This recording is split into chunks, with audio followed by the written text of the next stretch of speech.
The sun was a dying ember over the jagged skyline of New Chicago, casting long, accusing shadows across the penthouse floor. Inside, the air throbbed with the clink of crystal and the low, insidious hum of satisfied deceit. Elara Vance stood at the floor-to-ceiling window, her back to the room, her reflection a pale ghost hammered by the city's brilliance. The champagne flute in her hand was miraculously steady, even as her heart felt shattered, every shard biting deeper, like grief honed into weaponry. She had trusted them with her life. Julian, her fiancé, had whispered love against her temple just hours before he sent the kill order.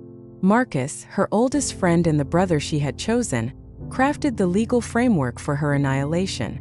Dr. Anya Clay, the brilliant, compassionate physician, treated her, studied her, and ultimately sold the secrets of her rare genetic code to the highest bidder. They had been her constellation in a dark world, her anchors.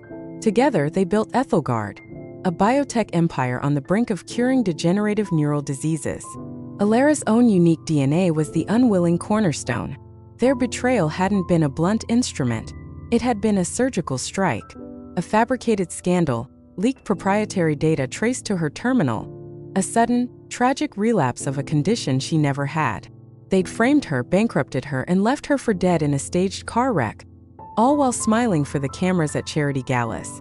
She had survived the crash, pulled from the burning wreck by a homeless vet who asked for nothing, a stark contrast to everything her friends had taken. The world believed Elara Vance was dead. For 6 months in the damp, silent underbelly of the city, she had nurtured that corpse, letting a new creature take root in the hollowed-out space where her heart used to be. Its name was Vengeance, and its truth was absolute. Tonight, the curtain was rising. The fundraiser at the Ethelgard Tower was the pinnacle of their triumph. The Elara Vance Memorial Grant was being launched, a masterpiece of macabre publicity. Elara watched from the shadows of a service corridor, clad in the uniform of the catering staff, her auburn hair darkened to coal, eyes shaded by colored contacts. She moved with a new economy, a silent lethality born of 6 months of training with a man known only as Kale, a ghost from her father's past who believed debts of honor were paid in blood and skill. She navigated the bustling kitchen, a ghost among the living. Her first target was Anya. The good doctor stood near the ice sculpture, explaining the groundbreaking research to a rapt circle of donors. Elara approached, a tray of caviar blinis in her hands.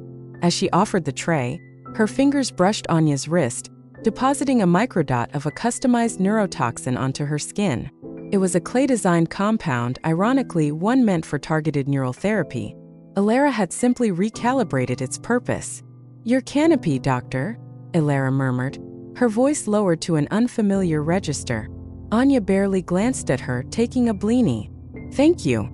Elara melted back into the crowd. The toxin was transdermal, slow-acting.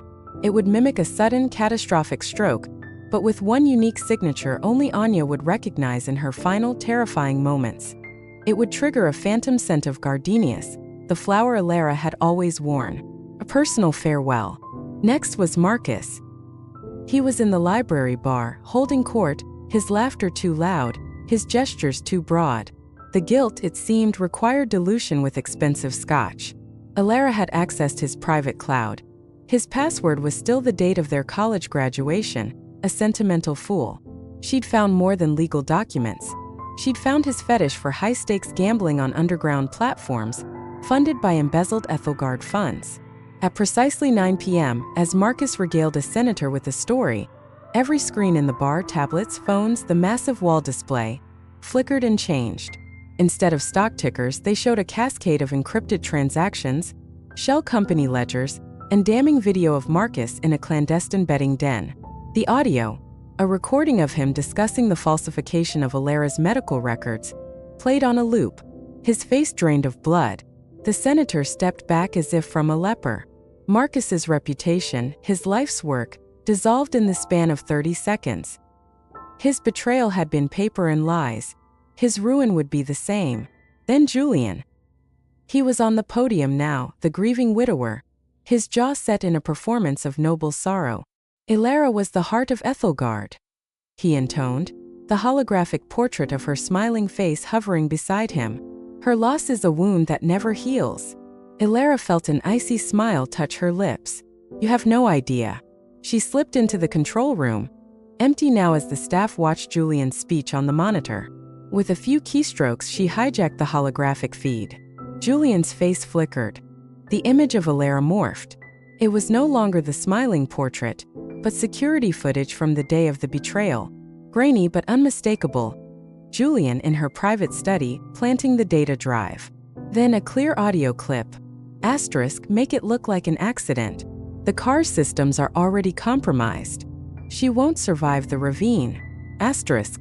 The gasp from the ballroom was a physical wave. Julian stared, dumbfounded, at the horrific image of his own treachery. The room erupted into chaos. He stumbled back from the podium, his eyes wide with animal panic, searching the crowd. And there at the very back, leaning against the doorframe, he saw her. Not a server but Elara. Her gaze met his across the tumultuous room. And in that moment, she let him see the death of everything he thought he'd killed.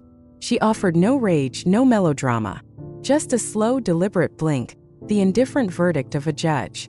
She turned and walked away, the sounds of his world collapsing following her like a dissonant choir. Her work, however, was not finished. Public ruin was one thing, but they had taken her life. They would now forfeit theirs, not by her direct hand, but by the very empire they had built over her grave. She descended to the subbasement, to the core server farm of Ethelgard. Here, behind biometric locks she could still bypass with her old credentials, their arrogance to not fully delete her, lay the Project Ether database. The crown jewel. The cure was built on her stolen biology. She inserted a drive not to steal but to corrupt. She rewrote key genetic sequences and introduced a cascade failure algorithm. The cure would become a dormant poison, its efficacy reversed in the next phase of trials. The foundation of their wealth would become their ultimate liability, a time bomb of lawsuits and shattered lives. It was a monstrous act. She knew it would harm hopeful patients. But the Elara who might have cared was ashes. The creature she had become understood that to burn a nest of vipers, you sometimes had to sacrifice the garden. As the data crumbled, she uploaded every dirty secret, every unethical trial, every bribed official, to every major news outlet and regulatory body in the world. Ethelgard wouldn't just fall. It would be erased, its name synonymous with evil. She emerged onto a rooftop across from the tower. Sirens wailed in the distance, converging on the chaos she'd unleashed.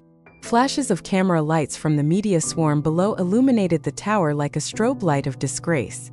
She watched as Anya was wheeled out on a gurney, body rigid. She saw Marcus being led away in handcuffs, jacket over his head, and Julian fighting through a scrum of reporters, his face a mask of sheer terror, before being shoved into a black car by his security. There was no triumph, no cathartic surge of pleasure. There was only a vast, hollow silence. The revenge was perfect, meticulous, and absolute. It was her truth, her masterpiece. But as she stood in the cold night air, the wind whipping through her dark hair, she felt nothing. The hollow where her heart had been echoed with a quiet, eternal winter.